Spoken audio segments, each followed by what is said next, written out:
se colocar no lugar do outro. Ama o próximo como a ti mesmo. Então, se eu diminuo essa barreira da diferença, ou se eu me posiciono em relação a essa diferença para amar a relação com aquela pessoa, com aquilo que eu enxergo, com aquela pessoa que me relaciono, tanto para ela quanto para mim, há a possibilidade muito maior de que haja vantagem, felicidade, resultado, alegria, sensações boas, positividade. Ou seja, que o amor, ele enfim vai prevalecer.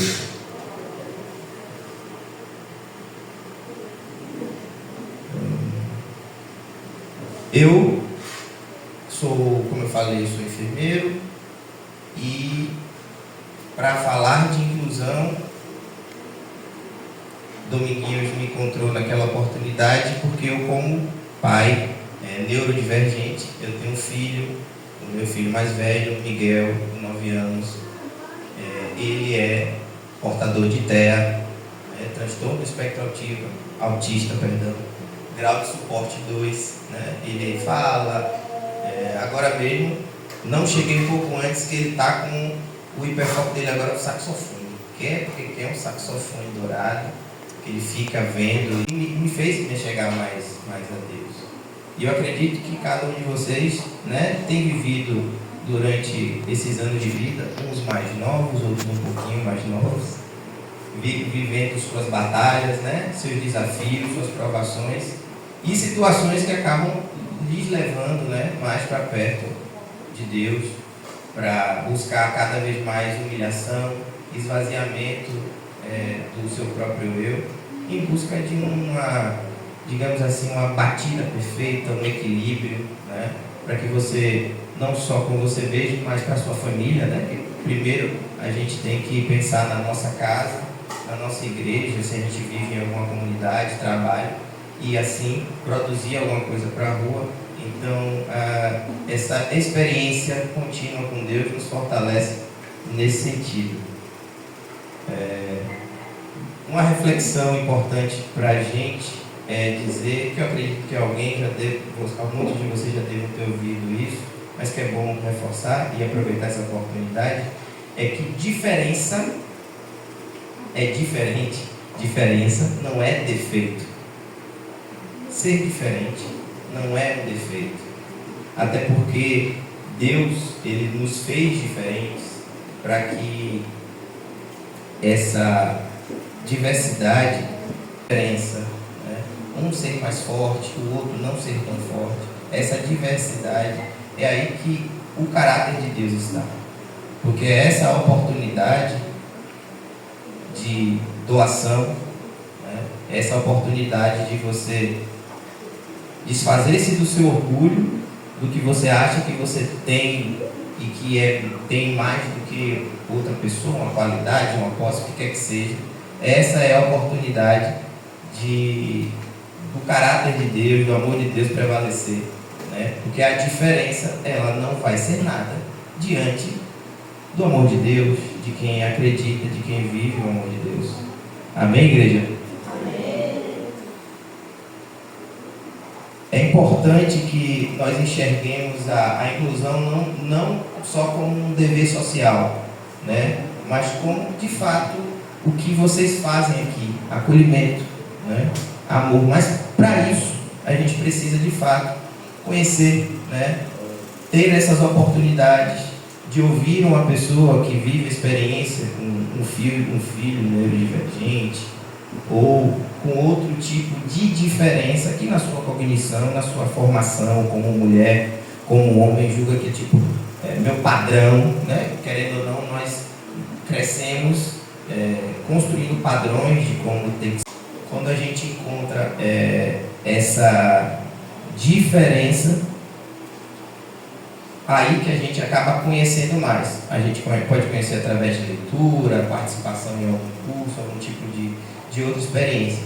Mas eu acredito que a experiência do toque, do ouvir, do testemunho, ela é muito significativa e ajuda bastante. Quem aqui não já se comoveu por um testemunho de um irmão, e aquele testemunho virou sua chave, para uma tomada de atitude na sua vida. Então eu acredito que isso aqui, gente, comunhão, viver em comunhão, compartilhar a vida com os seus irmãos, entregando a Deus, sem medo de que vou estar compartilhando as minhas experiências, a minha forma de pensar, eu vou estar me tornando frágil, exposto. Não, quando Deus está no comando, quando o controle está na mão de Deus, quem escolhe o brinco, quando o controle está na mão de Deus, quem escolhe o canal é Ele, e a gente só faz assistir e ficar feliz. Na palavra de Deus, através do apóstolo Paulo, em Coríntios 12, de 22 a 26, fala-se que os membros do corpo que parecem mais fracos são indispensáveis. Que os membros do corpo, a palavra de Deus diz, acolhei-vos uns aos outros como Cristo nos acolheu. Mais uma vez a palavra acolhimento. Quem aqui hoje já se sentiu, ou durante essa semana, se sentiu acolhido por alguém, em algum momento da semana? Estava se sentindo um pouco afligido, recebeu um abraço, recebeu uma palavra, um texto, um vídeo. Todo mundo teve, ou terá essa oportunidade de viver acolhimento ou de acolher. E essa é a mágica, é a maravilhosa experiência de viver na presença de Deus, de ter essa convicção, de que Deus está dando um bom dia diferente para uma pessoa que estava com uma carinha um pouquinho mais carrancudazinha, e você desmontou aquilo e você fala assim, pô, é Deus, não sou eu. Essa convicção que não tem preço. Em Lucas 14, de 13 a 14, convida os pobres, os aleijados, os mancos, os cegos. São resumos de passagens que mostram ações e para quem a gente deve direcionar a inclusão. Os mais dependentes, os mais ditos fracos, precisam de um olhar, leis humanas, leis da Constituição, a Lei Berenice Viana, que institui a Política Nacional de Proteção dos Direitos da Pessoa com TEA. TEA é transtorno do espectro autista. Tem a Lei do Estatuto da Pessoa com Deficiência também, que assegura o direito à inclusão social e à acessibilidade. É importante a gente ter esses termos, inclusão, garantia de acesso. A leitura de braille é um exercício, é um instrumento para garantia de acesso. Uma pessoa com deficiência visual não vai conseguir fazer leitura, enxergar como a gente, então precisa de acessibilidade. Nós, como profissional de saúde, no ambiente de serviço, eu tenho que ter essa noção muito clara do exercício da acessibilidade. E a gente, como igreja, como cidadão, é o exercício da cidadania também. Buscar conhecer as leis, ou pelo menos despertar a curiosidade para que, além do amor de Deus que a gente exercita aqui em oração, em louvor, em oferta, isso seja feito e muito bem feito, além das paredes da igreja. E isso a gente precisa, às vezes, de conhecimento, curiosidade, uma palavra, uma mensagem, um abraço. Você consegue sensibilizar uma pessoa, que haja cada vez mais sensibilização, para que não fique só aqui, mas que vocês sejam também condutores, que eu já sei que são, mas especificamente desse tema, da importância, e meio que da urgência de cada vez mais a gente incluir, enxergar o diferente como igual, não como defeito, mas alguém que, se eu me julgo forte, é um fraco que precisa de mim.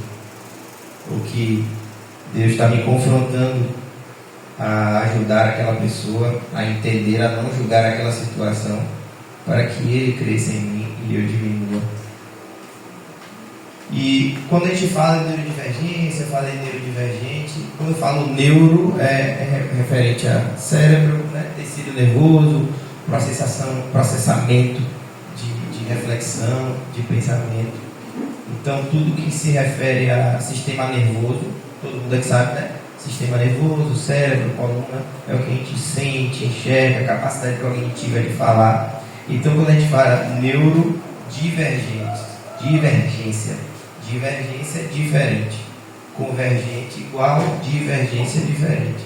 Então, a neurodivergência é uma forma diferente de funcionamento do cérebro que afeta a percepção, como aquela informação é interpretada, né? Como a minha manifestação daquela percepção sai do meu corpo para fora através de palavras, de gestos.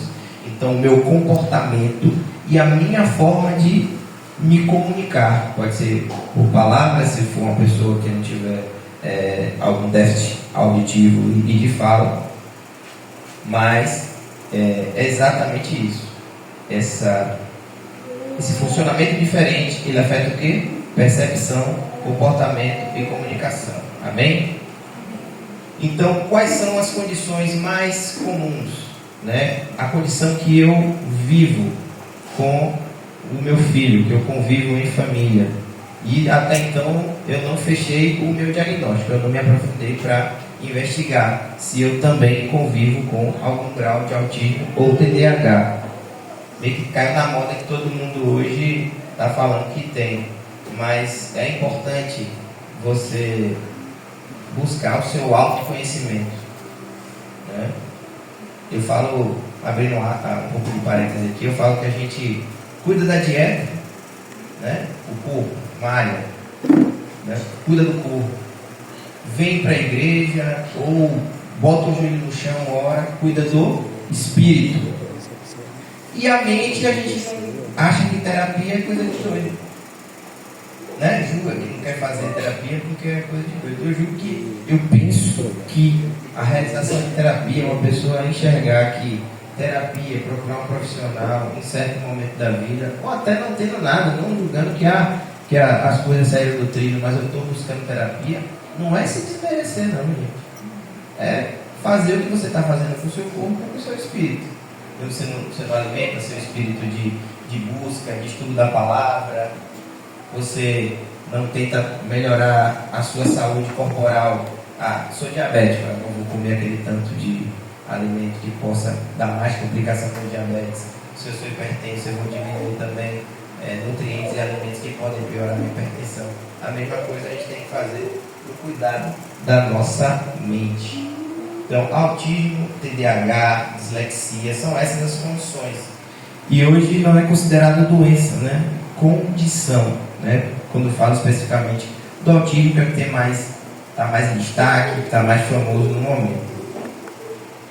Então, o SUS prevê o cuidado integral e multiprofissional, falando de profissional, psicólogo, psicopedagogo, terapeuta ocupacional, fonoaudiólogo, todos esses profissionais que possam estar dando suporte a essa criança, adolescente ou adulto que esteja com algum atraso no neurodesenvolvimento dela, não está se desenvolvendo bem. Então, o que se busca é identificar qual é a área que está atrasada e a gente vai dar um foco, né, para aquela área, para trabalhar especificamente aquilo dali.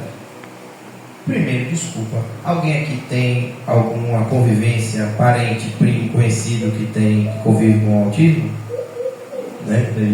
Então, vocês provavelmente já tiveram experiências, né, bem próximas de elementos de que eu estou falando aqui, né? Tem altas habilidades, tem hiperfocos, né? É um diferente, é estranho, né, para a gente inicialmente, com toda a nossa, como eu falei, com todo o padrão que a gente formou desde pequeno, enxergar aquilo ali e normalizar, achar que é normal. O nosso primeiro eu, o nosso enxergar humano vai dizer misericórdia. Mas é importante que a gente, como corpo de Cristo, busque cada vez mais um olhar espiritual, um olhar aquebrantado, que enxergue naquela diferença uma oportunidade do amor de Deus ser exercido.